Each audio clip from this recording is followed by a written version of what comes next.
Welcome to Tanakh Talk. I'm your host, William Hall, broadcasting live from Kingsland, Texas, USA, with another episode of Controversial Issues with Rabbi Chaim Coffman from the Holy Land. Welcome back. Don't smoke crack, Rabbi. How are you today, sir? Doing great. Good. Always Good. a pleasure. Always a pleasure to be here, as usual. For all you livers out there, or for the spelling impaired, all you livers out there, man. Last week we did a pre-recording because I wasn't going to be available at the time of the show, so I toggled off a switch on the live stream, and I couldn't figure out why we couldn't go live. We was fighting this thing for 15 minutes, and it finally came to me, just like that. Because it wasn't Coffman-proof, I tell you, every week. I know, right? It's got to be Coffman-proof. Got to be. Well, we figured it out, though, so that's good for me. That's good for you. That's Thank good for God for that. We didn't have to shut everything down and delete me. No, That would have been bad. I was determined. Say,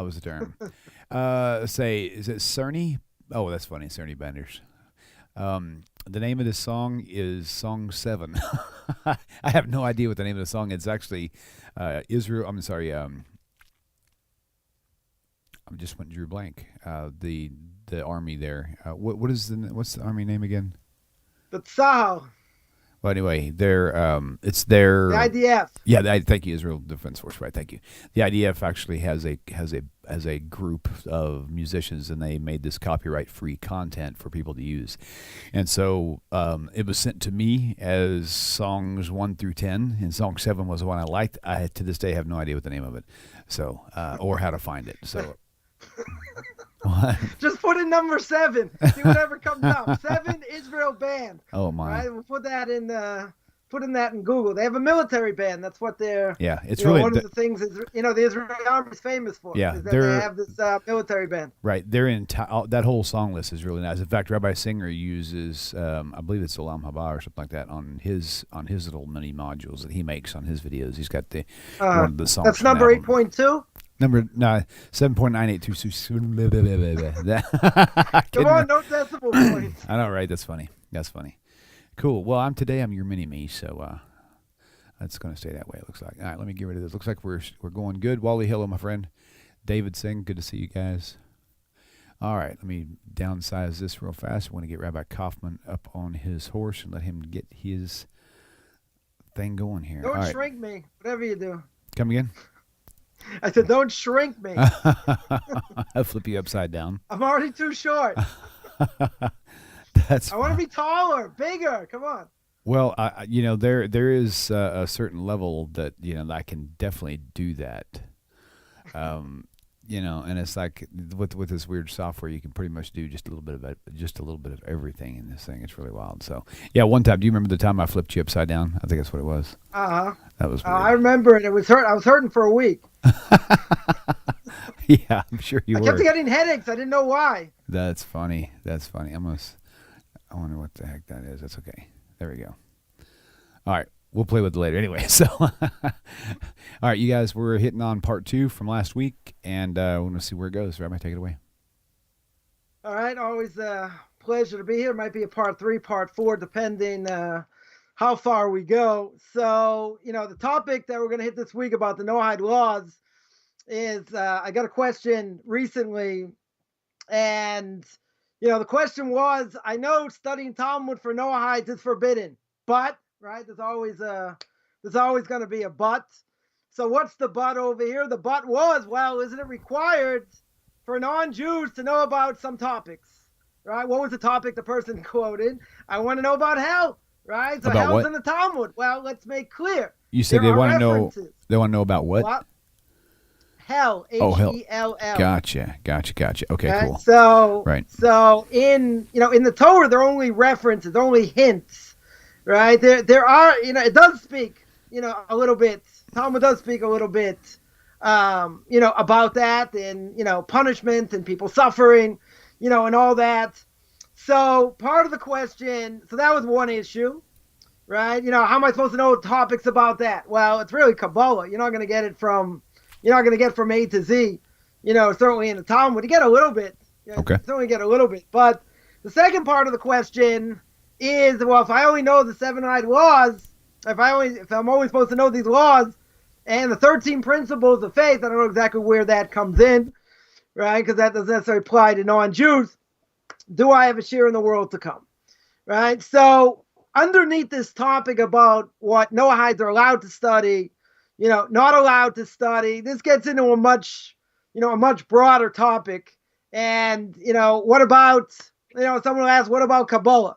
Can a non-Jew study Kabbalah, right? So really what it comes down to is that we want to differentiate 100%. There are differences between Jews and non-Jews. There are a lot of things non-Jews can learn. The 7 Noahide laws are an umbrella, right? They're really like 65, 70, etc. But they're really an umbrella. We spoke last week, about the idea, can a Noahide give up their life if they're not obligated to? Is there a idea of sanctifying God's name, right, which only applies to a Jew? But when it comes to death and murder and all these things, it's multifaceted. It's not just, well, don't kill. Of course, don't I know? Isn't it obvious?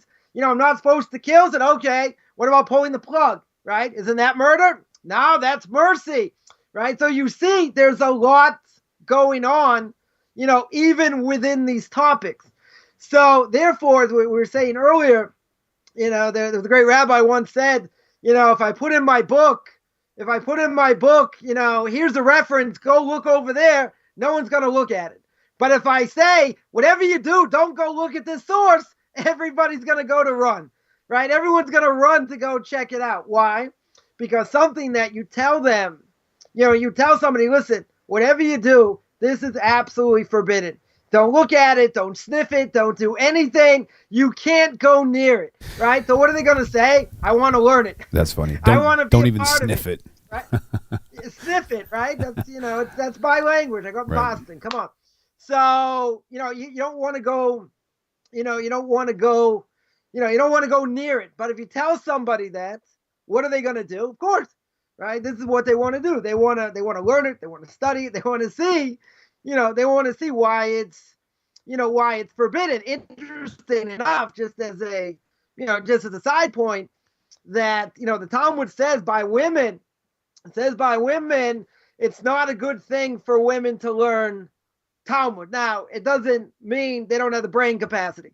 Doesn't mean they can't figure things out. Doesn't mean they're less than men, right? There are technical issues, right? Technical issues, why?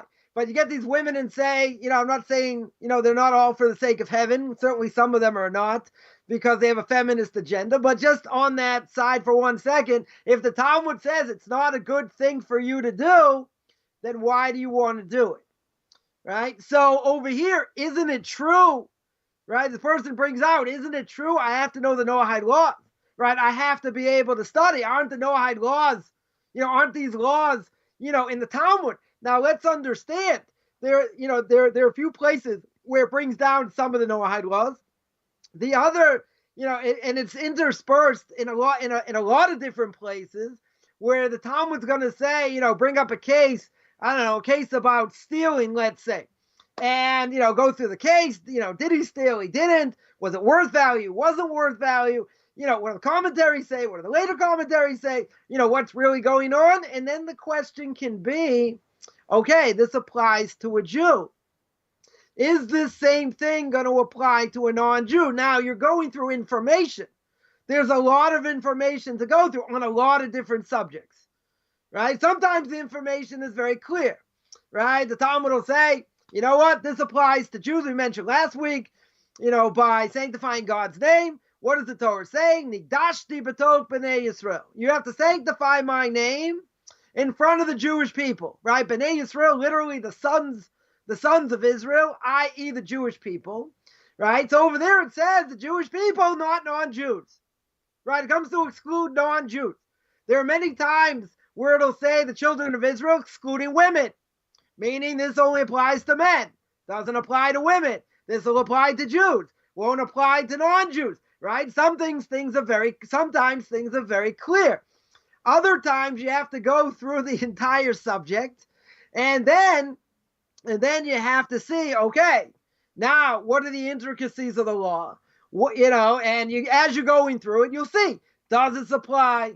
Doesn't it apply? When I gave classes on the Noahide laws, that's exactly what I did, right? Went through the sources, and said, okay, these are the different cases. These are the different, caveats of the cases, what applies, where it applies, how it applies, et cetera. What are all the ramifications?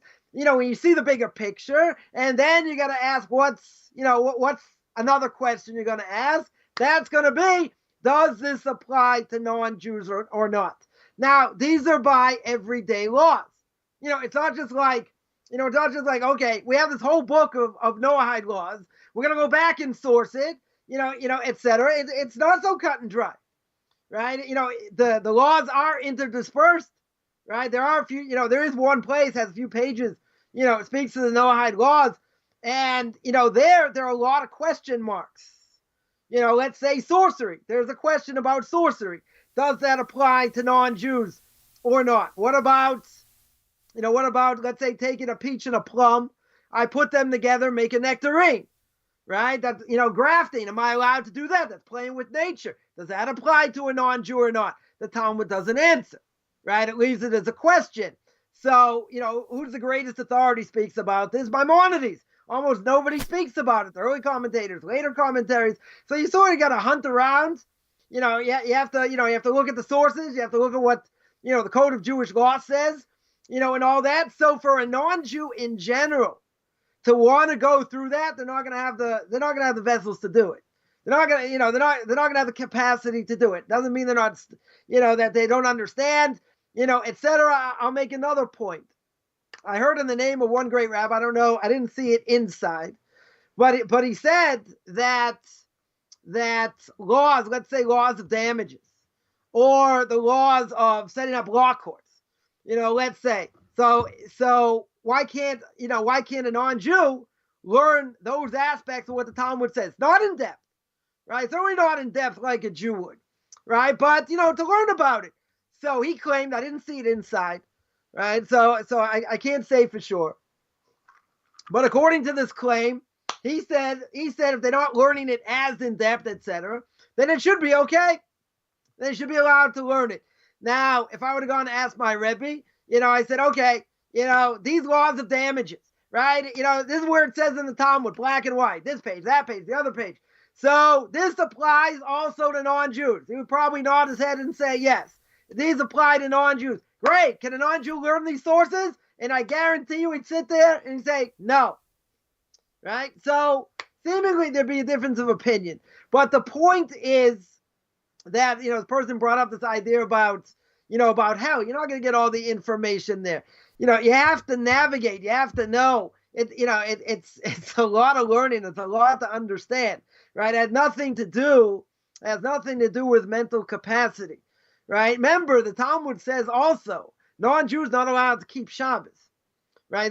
If he keeps the Sabbath, he's liable for the death penalty. So people have a problem with this because Maimonides says, well, a non-Jew, whatever they do, right? Within reason, they should get merit. Right? But there are certain things that are explicitly for Jews. So I've got to jump in right? with a question here, and we'll clarify. Yeah. Okay. So, yeah. From what I've heard, it's wrong for a non-Jew to try to keep the Sabbath the way the Jews were commanded to. It's not correct. Forbidden for them to keep it. They just can't keep it the way the Jews keep it. That is definitely true. A non-Jew in the process of conversion, they're obligated to break the Sabbath and do something on purpose. Someone says, well, I'm going to break it anyway because I don't know what I'm doing. But that's not enough. You have to break it on purpose. But keep in mind, the Torah says it's a sign between me and the Jewish people. Sure. Right? If it's a sign between me and the Jewish people, I would say straight off the bat, forget about the Rambam. I would say, no offense to the Rambam, that I would say straight off the bat, it doesn't apply. All the holidays don't apply. You want to say, non-Jew says, I want to stay up all night and learn on Shavuos, right? Shavuos at night, which is a custom what we do. Mm-hmm. But you weren't there. You're not interested in conversion, right? It's all about the Jews getting the Torah at Mount Sinai, right? They didn't get the Torah at Mount Sinai. For someone right? like me, part of the process. For someone like me who has been in Noach, then I mean we still keep the Sabbath every week, and we don't do it the way y'all do. I specifically don't, but for that very reason. But I've used to have a really high interest when we first came out of Christianity or Messianic stuff that we had to get converted. And then the more I learned, the more I was just kind of came at peace with where we're at, especially with Tanakh talk and all. But now we're pretty much putting that completely on hold, almost maybe even indefinitely. But I'm not going to stop celebrating. Because you like to eat shrimp. Actually, I don't like shrimp. But you can't eat shrimp. But the thing is, we every Saturday we keep Shabbat. We don't do it, we don't do it halakhically, of course. We enjoy all the feasts. We don't do that halakhically as well. And I have no intention of changing that, So, and I was told that there is no problem with that as long as I don't try to start doing it the way that the Jewish people do. Right. That is definitely true. The problem becomes when a person straddles both worlds. Okay. If a person straddles both worlds, you can't have the best of both worlds. Doesn't work. It's either I'm gonna do what I want. I'm gonna be a Jew and I'm gonna convert. And if I'm not gonna convert, okay, a person wants to hold Friday night, or Shabbos day. They will use electricity. They will do other things. etc. So it's clear that these holidays, certainly for Jews. Now, a non-Jew wants to go, sit in a sukkah on Sukkot. Does he have an obligation to build his own sukkah? Absolutely not. Right? It's not for them. If they want to sit in someone else's sukkah, someone invites them. Okay, but that's one of the issues. With the Noahide is that there's no ritual. Right? There's no ritual. There's no, there are no holidays. It makes it more, it definitely makes it more difficult. Right? But the thing is that a person has to stay on the straight and narrow path. Now, there are groups out there, we'll get to them. Right? But there are groups out there who want to be almost like Jews. They want to keep all, almost like Jews. Well, how far do you take it? That's why there's a huge gap.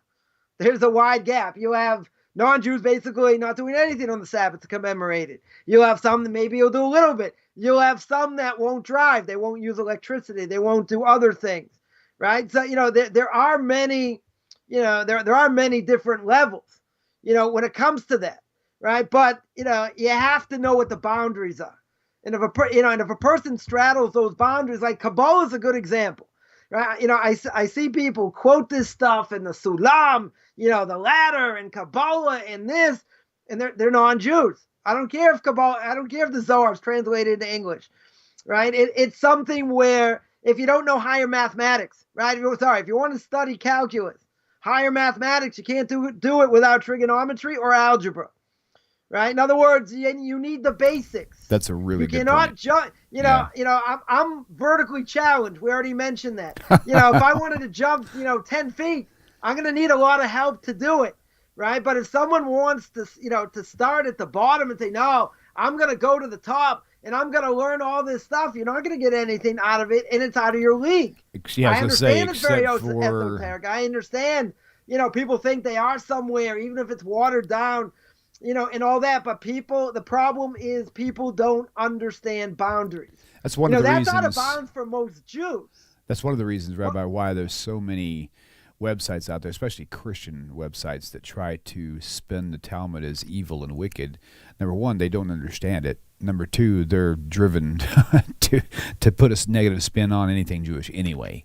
But that's the same thing. Yeah, but what they do is they cherry pick. That's what a lot of people do.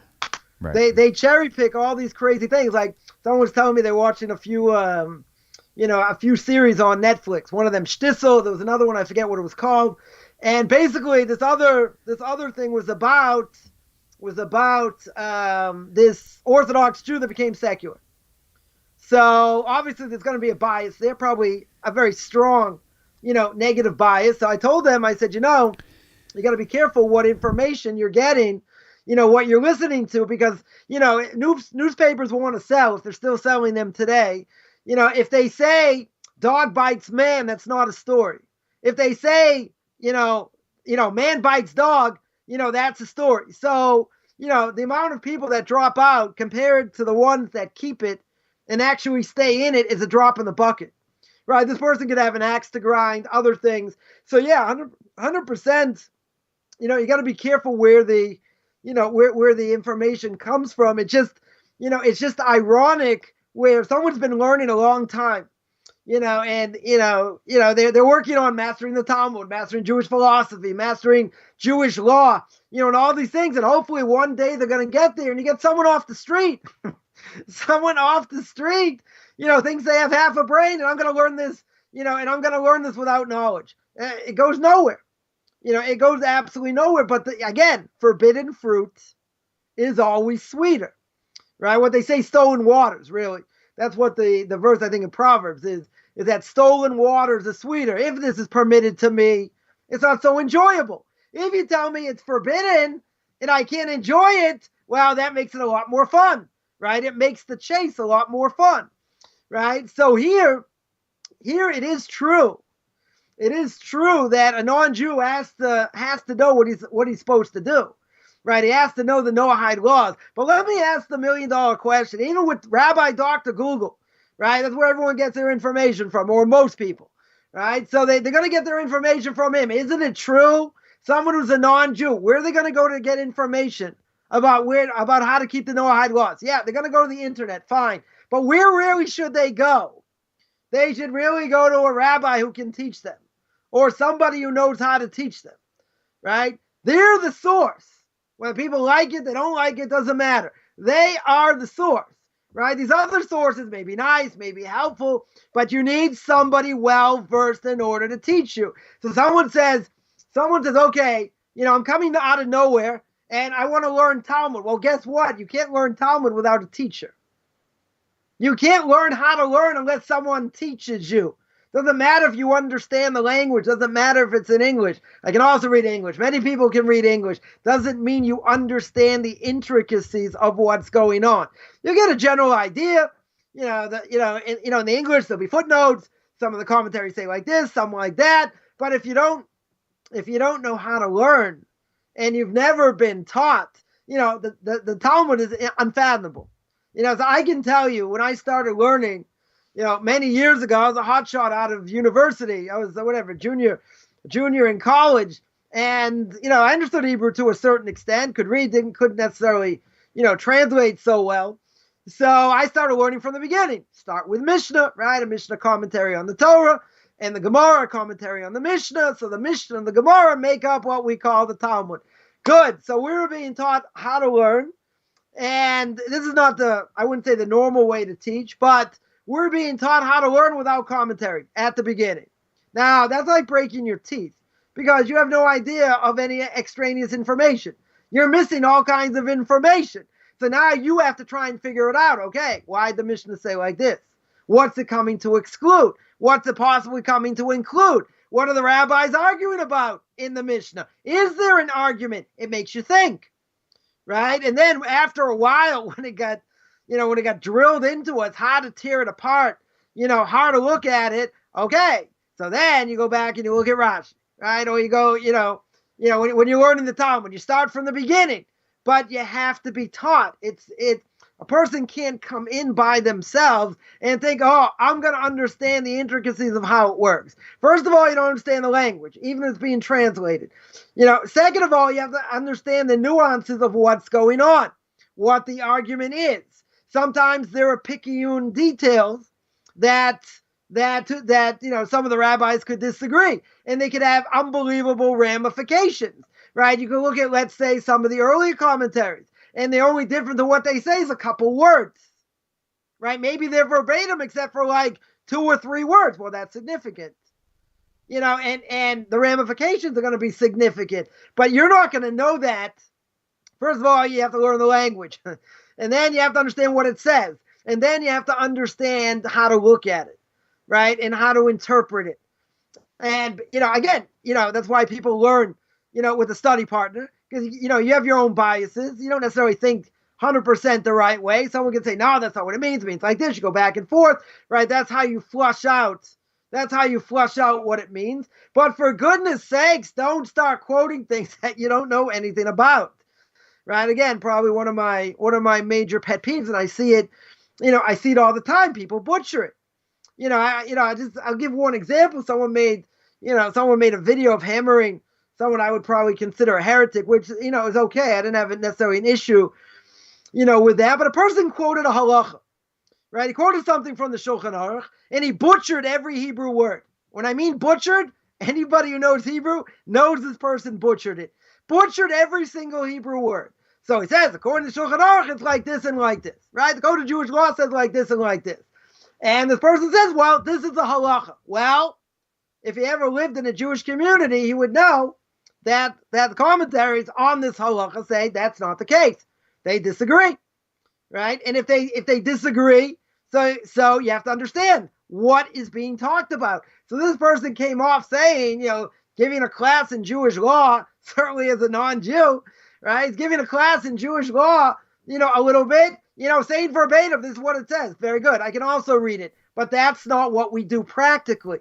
How do I know what we do practically? First of all, I've lived in the Jewish community for like 30 years.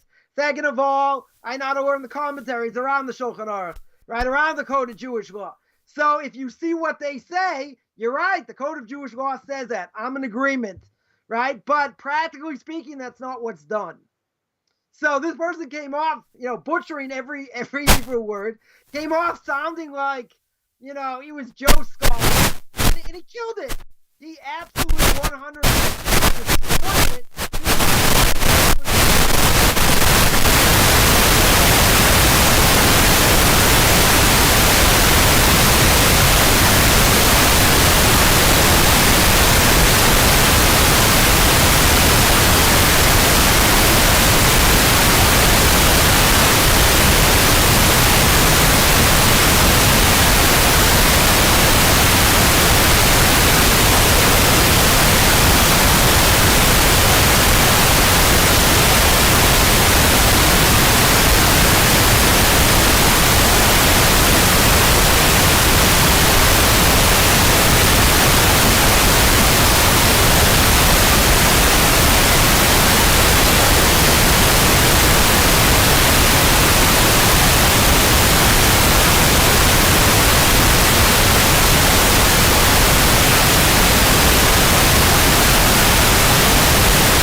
problem, right? It's going to be 100% going to be an issue.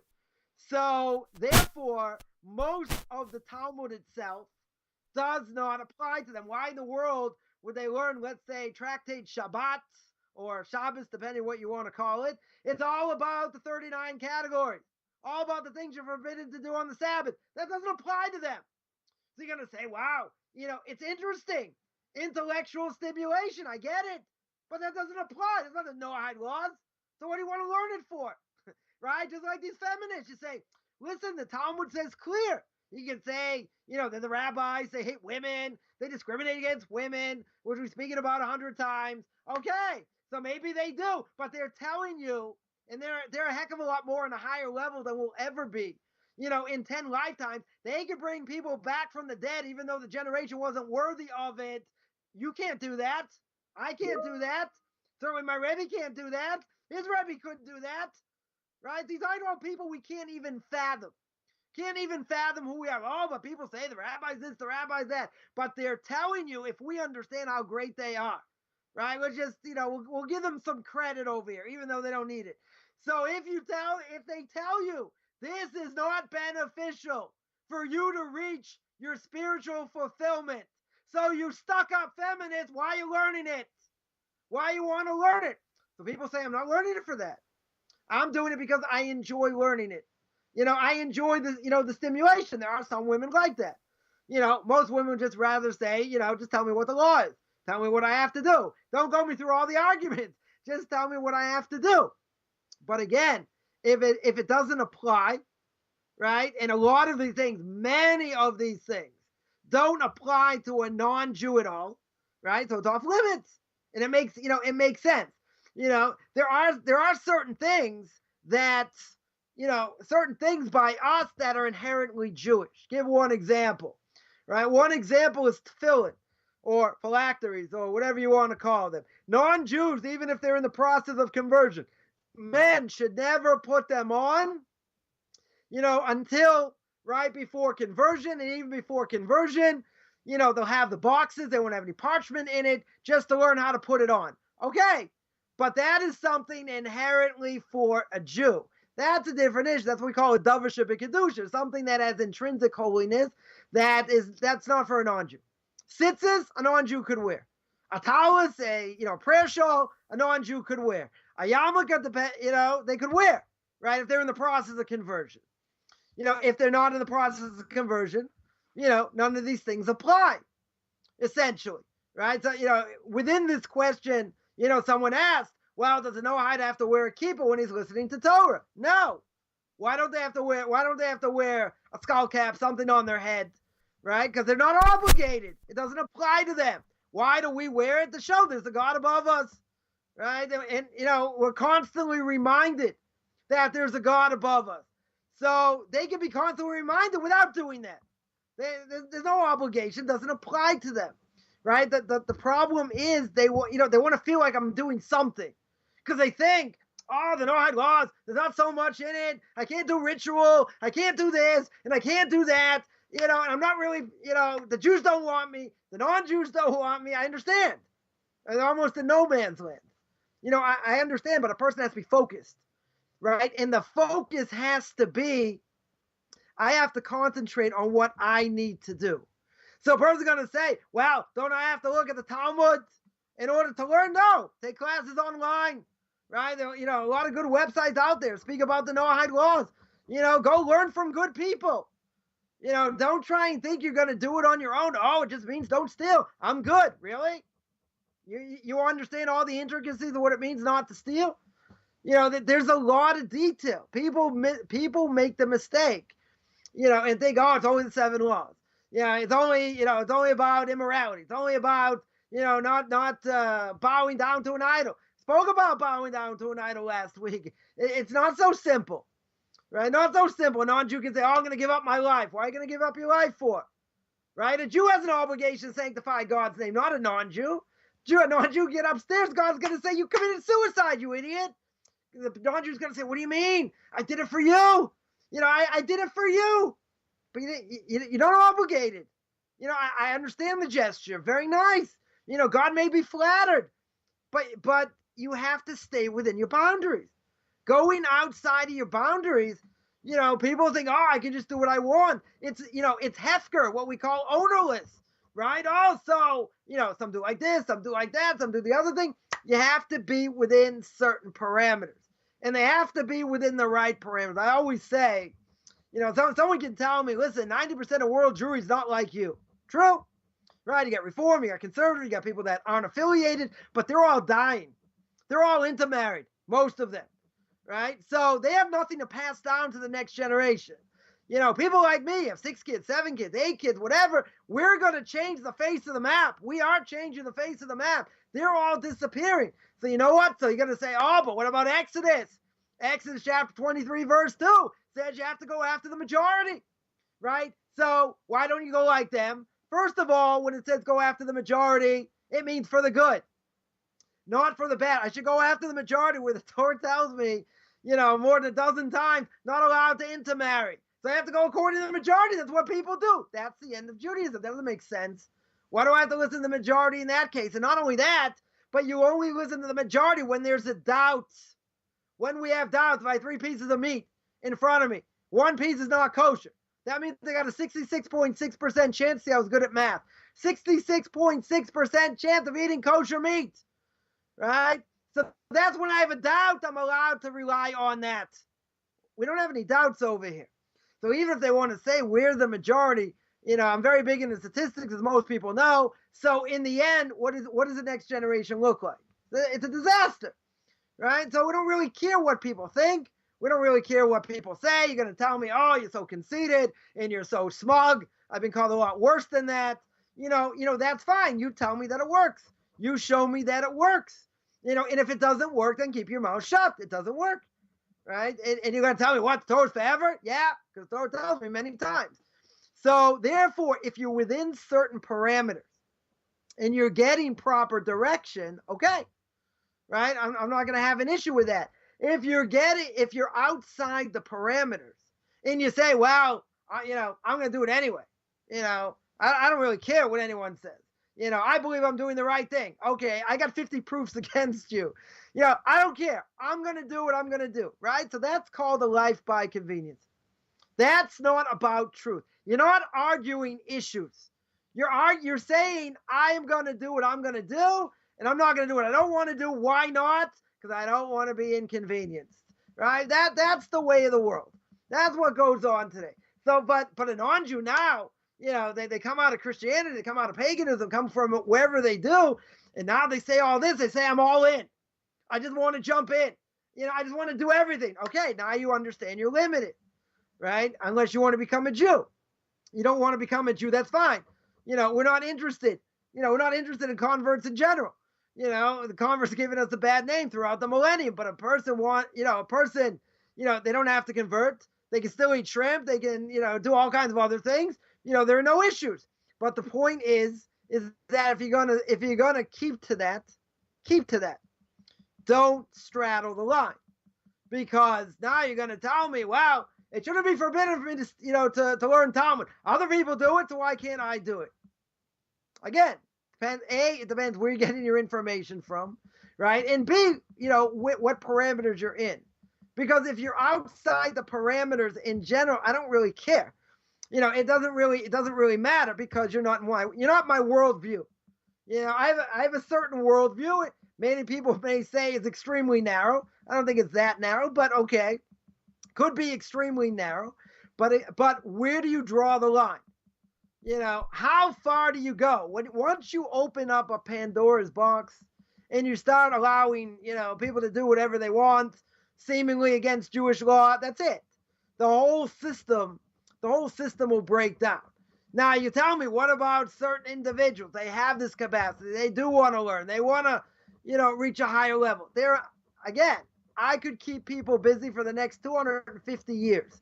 And that's not putting myself on a high pedestal here. There are a million things to learn that'll have an everyday effect on your life. But what's the problem? Now they know there's something that's off limits. Once I know it's off limits, that's the only thing I want to learn. All this other stuff, very nice, but, I need more. I want more. So there's a problem, right? There's an essential problem where you're going beyond, what you should do. Now, if you believe in what the rabbis tell you, and you believe in oral law, and they say, you're not allowed to learn it, so you have to ask a fundamental question, right? Just like we'll ask these big time feminists, right? If they say not to do it and it's a bad thing, and you hold by the rabbis, which they don't, but if they would hold by the rabbis in oral law, then you're stuck. Or you really don't. You're a bit miffed. You're a bit upset because now they're telling you I can't do this, or I'm limited in this, because now they don't want limitations.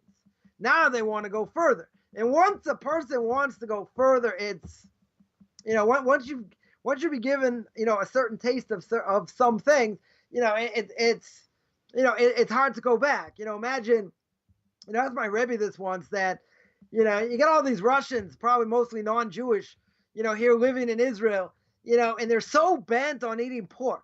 So I asked my Rebbe once, I don't understand. I said, they can't do without pork? Is that going to kill them to eat pork? He said, no, you don't understand.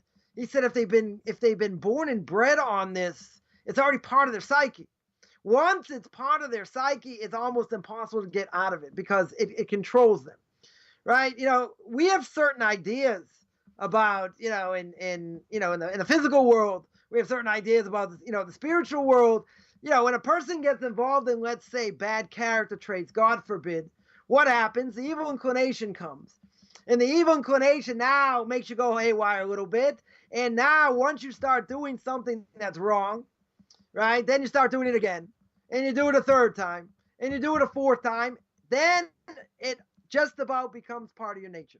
So now a person gets upstairs after 120 years and God's going to say, why'd you do this? So what do you mean? Okay, I only did it once. Or I only did it twice. But now it's really part of me. You made a part of me. Right? God says, you're right. I made it. It's now part of you. But even if it's a part of you now, I didn't say you had to act on it. I didn't say, you had to do this. So, it's a similar, it might be a little bit of a jump, right? But I think it's a similar idea over here. Someone got a certain taste, of something, of higher learning, more esoteric things, whatever you want to call it. And they say, oh, this is where my soul is. This is where I want my soul to be. This is where I want to grow. I mean, a person goes to any Chabad house, one of the first things they teach you is Tanya, right? Or many Jews, learning Tanya. What Tanya's filled, with Hasidus and Kabbalah. I mean, okay, maybe they're watering it down, whatever. This is real difficult stuff. It's not, it's not for the average person to learn, right? Even they've been learning for many years, right? You have to have, quite a bit of learning under your belt. It's not like, it's not like I'm learning Path of the Just. It's not like I'm learning the ways of the righteous. Anyone can pick up and learn it, right? And certainly get something out of it. No question. This is something else. This is something else, altogether. Why they choose to teach them that, it's a good question. Even people that at a base level, they want to claim it has an effect and other things. Okay. But, this is not where a non-Jew should be. It's certainly not where they, if they're coming with limited knowledge, which most non-Jews coming, out of Christianity, they're coming with limited knowledge. No offense to Rabbi Dr. Google, but they're coming out with limited knowledge. All of a sudden you say, okay, we're going to shoot you up like 100 feet in the air. But I'm not holding you by 100 feet in the air. That doesn't matter. We'll teach it to you. You grow with it, et cetera. I don't see any benefit in that. Why is there any benefit in that? That they're being talked to way over their head. So I see, I see certain people, they do that on a regular basis. And, do I really think, they know what they're talking about? Not in a million years.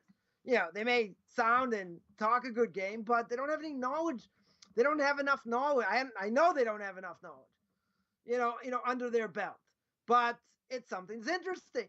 It's something that's esoteric. Sure. Why is it brought down? A person can only learn Kabbalah after the age of 40.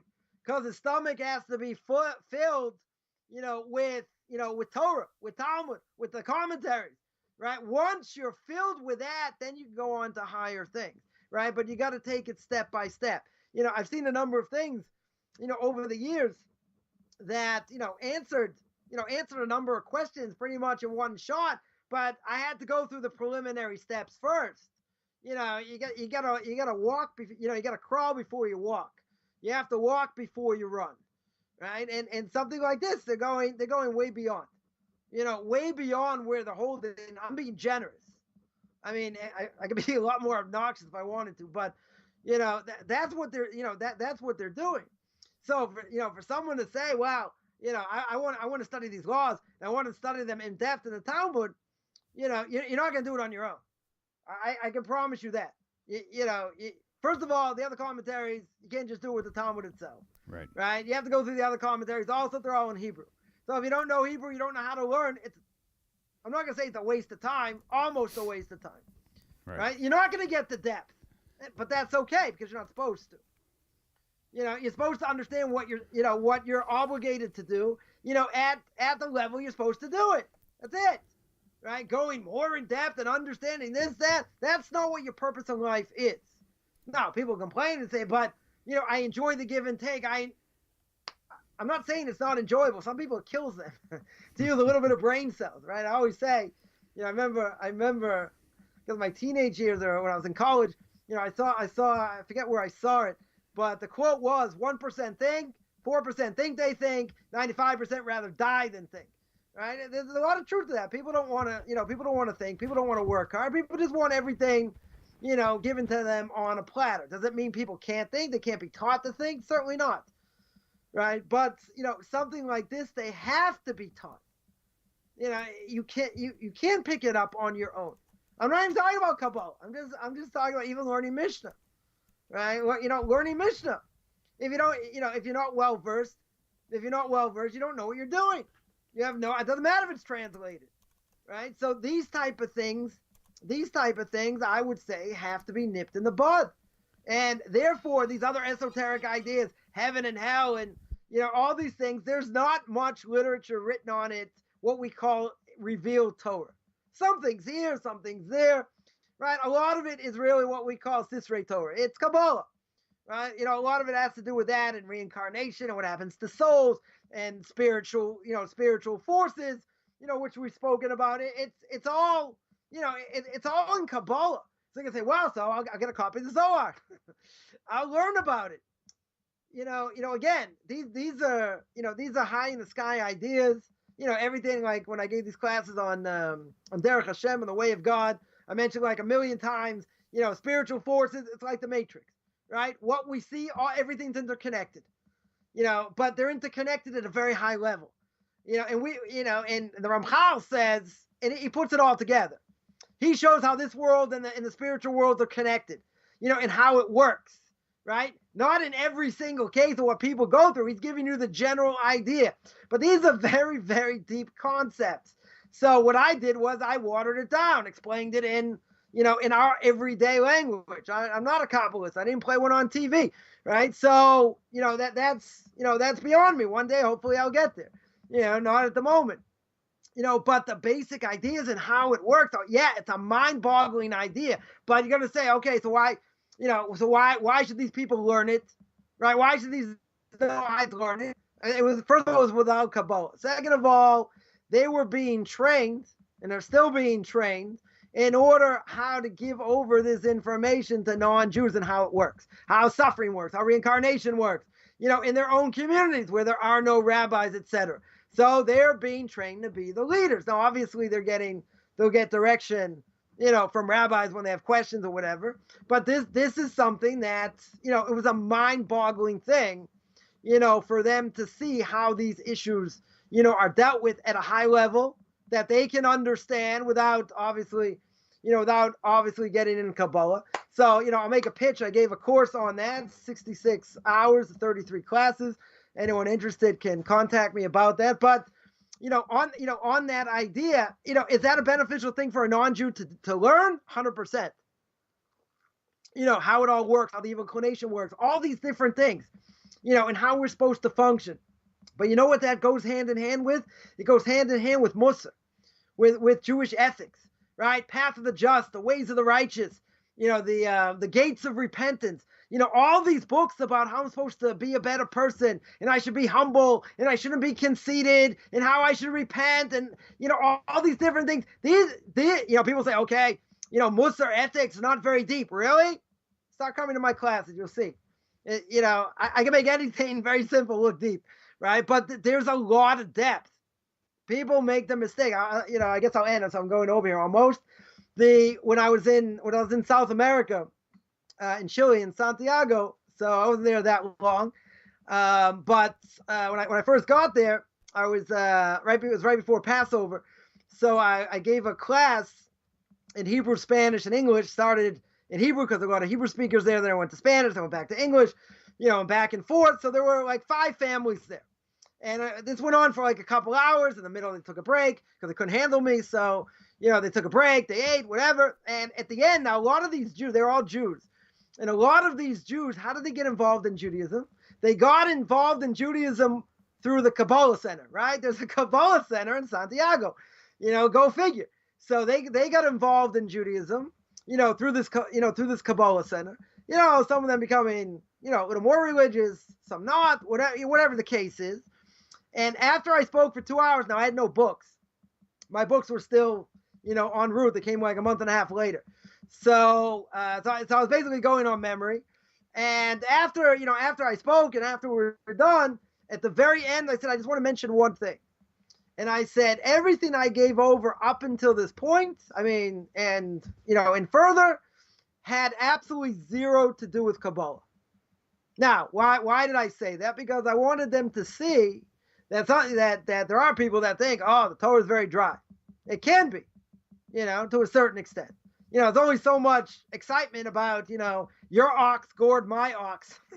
How much do you have to pay? Hey, what was your ox wearing? Did he have fingernails? Like, go through all these details. They could be, it's a little bit dry.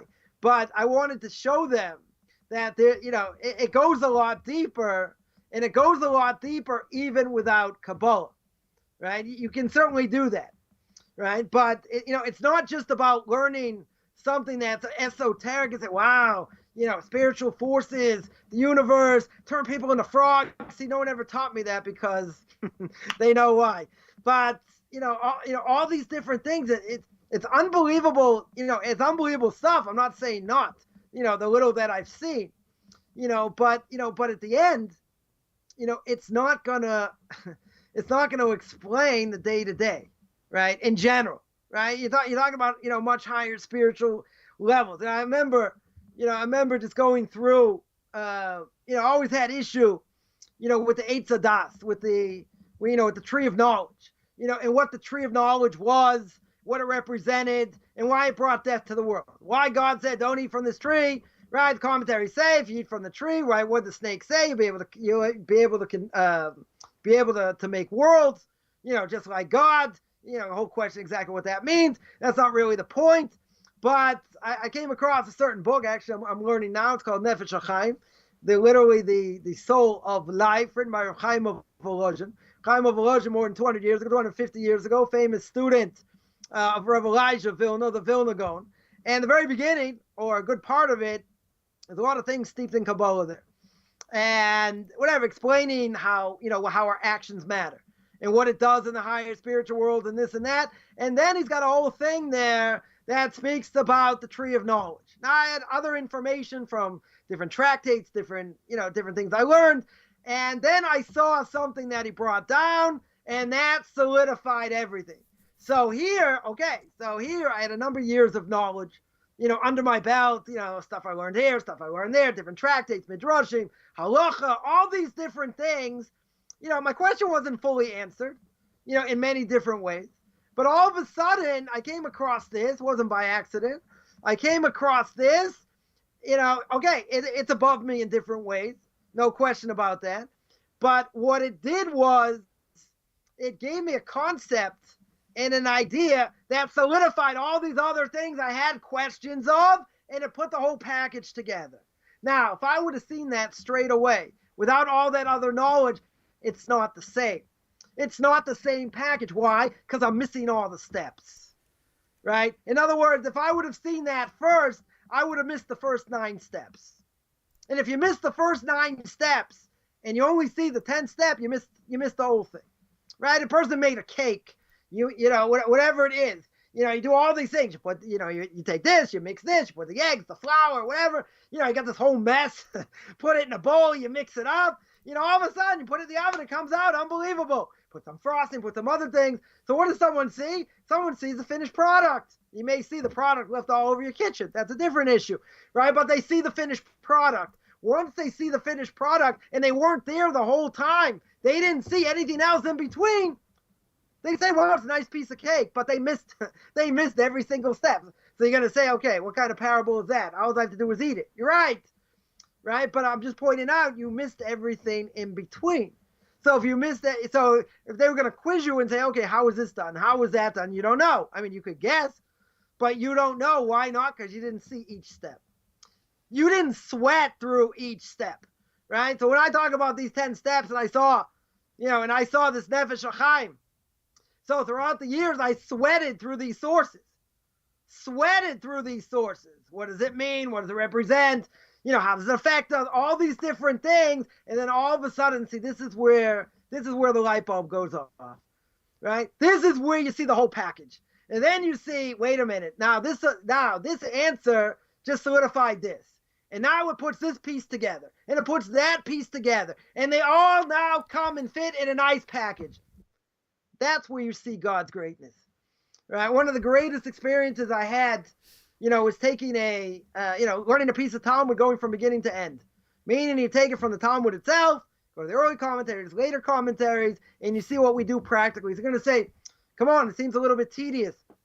You know, why was that such a spiritual experience? Because when I stepped outside and I saw where it started and I saw, you know, how the commentaries ripped it to shreds, you know, argued on this, argued on that, put, you know, all these different things, some questions left unanswered, you know, whatever. Comes along the code of Jewish law, commentaries on that, put the whole package together. But if I only saw that, I only get one picture, right? I'm only seeing one aspect. I'm only seeing the final product. Final product, okay, you have to know what to do. There's no question. But if I miss all the steps in between, even though I see the final product, so okay, when it comes to Jewish law, I have to keep it anyway, right? And I have to, you know, like lighting Hanukkah candles, I have to know what to do, when to light, you know, after the first blessing, after the second blessing, whatever. There are a lot of details, right? So you have to know practically what to do. But, you know, wouldn't I get 10 times more out of it if I actually went through the sources and then got to the final source? Right. 100%. But, you know, we don't always have time to do that. But if we've been learning for many years, we've done it at some point. Why? Because, you know, it's a piece of Talmud. We learn it. You know, we go through it. And, you know, these things are much more practical. So we're going to learn it up. We're going to learn it up very well, know what to do. But once you've learned it and you've seen it step by step and you see the final product, you know, if someone doesn't see greatness there, you know, God's greatness in the world, you're missing something, right? Again, I'm not saying it can't be dry, but when you see how practically it all fits together, that's a whole different ballgame, right? So, you know, learning this without, you know, the right glasses, I'm not even saying you're seeing the whole picture, you're seeing nothing. Right, you're not seeing anything over here because you don't see the bigger picture. Right, because you're missing many steps. Person may think they're learning, they can read the commentaries, this and that. I had somebody tell me they're difficult learning Mishnah and whatever. They were Jewish, and I mean this difficulty, that difficulty. I said you have to learn with somebody. Somebody has to teach you. You cannot learn it by yourself. It's an impossibility. You will get confused. Like they asked me basic questions, I could answer in 3 seconds. It wasn't hard to answer, but they don't know how. They don't know how to learn. Sure. They've never been taught how to think, how to analyze, right? But they're missing other components. If you're missing other components, why in the world you think I'm going to do this and I'm going to get the clarity that I need? Survey says, not going to happen.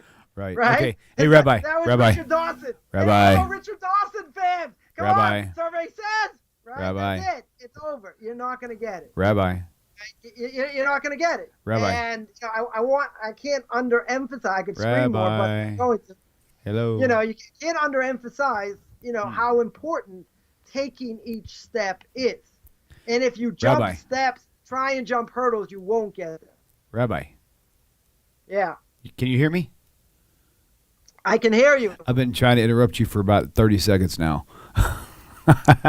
This show is going to have. Hey, this show is already going to have another. This show's already going to have another follow-up anyway, and I'm expecting a very important phone call any minute now. And if I take it, I could be on that call for a half an hour, so we have to end now. So, but anyway, so we can. There was a lot of questions though in YouTube chat. So for you people who actually have the questions, if you don't mind, send those questions either to me or to Rabbi Coffman. OrthodoxConversion.com, or you can find them on Facebook, Beyond Orthodox Conversion Beyond to Judaism. Orthodox Conversion to Judaism. Right. And find him there, or just message him directly with those questions, and we'll try to cover those answers on the next show. So all the hate mail you send to him, all the good mail I'll take. Of course. Send all me that. That's all the way bad it stuff. works. You can send all that bad stuff to me. I don't care. I am kind of a catch-all for all that anyway, so that's okay. I'll take the bad stuff also. Don't worry. I'll take some of the burden. I'm in a good mood. You're funny. All right, Rabbi, thank you. Good job as usual, and we'll look forward to seeing you same time, same place next week. Shalom, everybody. Thanks for tuning in. Be sure to hit that like button if you enjoyed these videos. It's important. The more likes these things gets, the more the search results will show up on YouTube with their algorithm. So please, if you don't mind, do that for me as a favor. I appreciate that very much. You guys have a great week. Rabbi, you too. We'll talk to you all soon. Shalom, everybody.